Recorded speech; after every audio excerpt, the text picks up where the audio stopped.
আসসালামু আলাইকুম। আমি বলতে চাই আসিফ নজরুল স্যারকে উদ্দেশ্য করে কথাটা বলতেছি। আসিফ নজরুল স্যার আমার সিনিয়র, বয়সে আমার বড় হবে, ঠিক আছে। আপনি দেশের উপদেষ্টা বা ভালো একটা পদে আছেন, দেশ দখল করে আপনারা এখন দেশ চালাইতেছেন, ভালো কথা, আপনাদেরকে আমরা সম্মান করি, ঠিক আছে। কিন্তু আপনি আপনার ক্ষমতার ব্যবহারকে অপব্যবহার করবেন না। আপনার সম্মান বজায় রাখেন, আপনাকে বলতেছি। আপনি আপনার সম্মান বজায় রাখেন।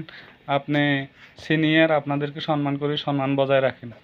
এমন কোনো কাজ করবেন না যে দেশের মানুষের প্রতি কোনো ক্ষোভ সৃষ্টি হবে, বুঝছেন।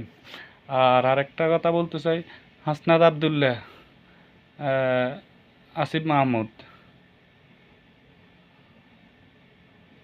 হাসনাত আবদুল্লাহ, আসিফ মাহমুদ, এরা দুইজন তো মনে করো এই আমার ছোট ভাই, আমার হাঁটু বয়সী ছেলে।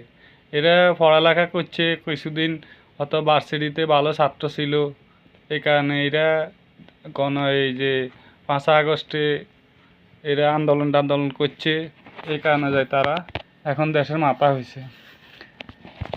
তোমাদেরকে বলি ছোট ভাই, তোমাদেরকে বলতেছি, দেখো, দেশে আন্দোলন কিন্তু একা তোমরা করো নাই। দেশে 18 কোটি মানুষে কিন্তু আন্দোলন করছে, একা তোমরা দেশ স্বাধীন করো না। তোমরা দেশ স্বাধীনের কথা বলিও না, আন্দোলনের কথা তোমরা বলিও না, তোমাদের মুখে এটা মানায় না। তোমরা 3জন 4টে নেতা মিলি, কুমিল্লা 4টে নেতা মিলি যেগুলা করতেছে, এগুলা কোনো কথা না। তোমরা তোমাদের বিবেক নিয়ে জোর গলা গাছ জোর দেখাইতেছ, ক্ষমতার জোর দেখাইতেছ যেভাবে, তবে এগুলা ঠিক না, এগুলা বেশি দিন থাকে না। স্বৈরাচার হাসিনাও বহুত কিছু করছে, মন্ত্রীরা বহুত জোর দেখাইছে, কিন্তু এগুলা বেশি দিন থাকে না, বুঝছো। ওই যে এরশাদ কাকা এভাবে বহুত কিছু করছিল দেশের লাই। নোয়াখালী মানুষের এত অবহেলা করিও না। নোয়াখালী মানুষ এরশাদ কাকা যখন ক্ষমতাতে আইছিল না, তখন এরশাদ কাকারে মাইজদি জিলে স্কুল থেকে তরমুজের চামড়া দিয়ে ধুয়ে দিছে, তরমুজের চামড়া মারি ধুয়েছে। এই থেকে এরশাদ কাকা আজ পর্যন্ত ক্ষমতা চোখে দেখে নাই, কবরে চলে গেছে। আর জাতীয় পার্টি ক্ষমতা আসতে পারে নাই, বুঝছো। তো তোমরাও বেশি যদি লাফালাফি করো, বাড়াবাড়ি করো, তোমরা এখনো বাচ্চা ছেলে, তোমাদেরকে হুমকি দিতেছি না, বলতেছি সতর্ক হওয়ার জন্য। বেশি লাফালাফি আর বেশি বাড়াবাড়ি করলে ক্ষমতা রাখতে পারবে না বা থাকতে পারবে না, বুঝছো।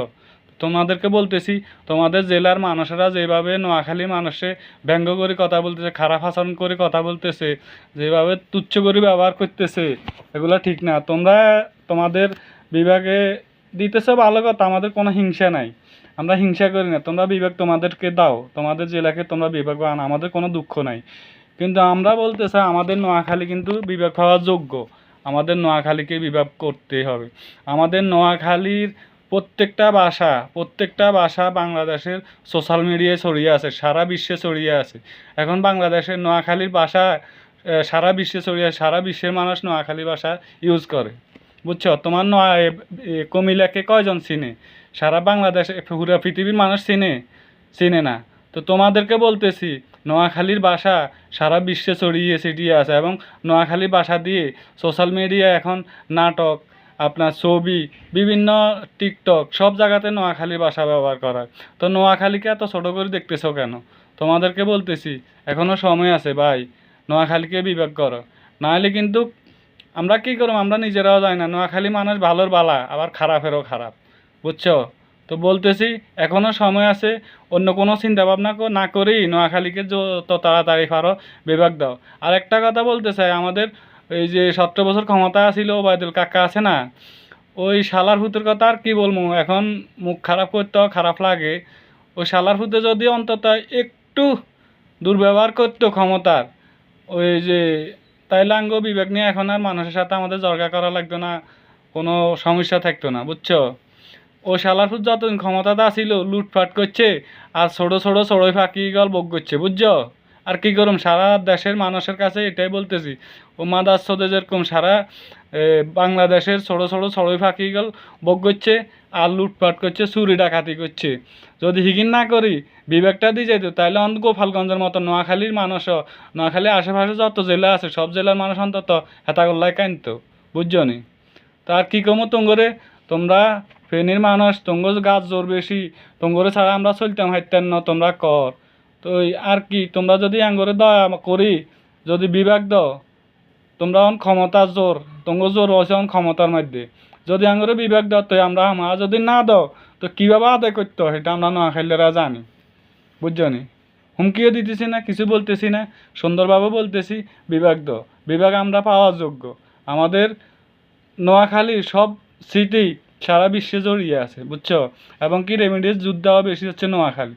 তোমাদের এই কুমিল্লাতে ছোট একটা রাষ্ট্র, ঠিক মতন বাংলাদেশে পুরা পৃথিবীর মানুষ এখন চিনো না। বাংলাদেশে অনেক জায়গাতে গেলে এখনো কুমিল্লার কথা বললে চিনে না, বুঝছো? তো আর কি বলবো, তোমরা তোমাদের দেশের মেয়েরা, তোমাদের জেলার মেয়েরা, কিছু কিছু মেয়েরা সোশ্যাল মিডিয়ায় যেভাবে ব্যঙ্গ করে কথা বলে নোয়াখালীকে নিয়ে, কিছু কিছু ছেলেরা টিকটকাররা এমনভাবে ব্যঙ্গ করে, এমনভাবে খারাপ আচরণ করে, মনে হয় যে তারাই মানুষ। আর নোয়াখালী মানুষ, নোয়াখালী আশেপাশের জেলার মানুষ না, যারা আছে তারা কোনো মানুষের নয়, তুচ্ছ করে ব্যবহার করে, তারা শিয়াল কুকুর মনে হয় তোমাদের কাছে। তো এদিন দিন নয়, আরও দিন আছে, সামনে আরও দিন আসবে, বুঝছো? একদিন শেখ হাসিনার মতো হয়তো তোমাদেরও এরকম একদিন পতন হবে, বুঝছো? সময় বেশি দূরে নাই। আর যখন জনগণ খেপে যাব তখন সরকারও কিছু করতে পারে না, একটা কথা মনে রাখি। আল্লাহ হাফেজ, আসসালামু আলাইকুম।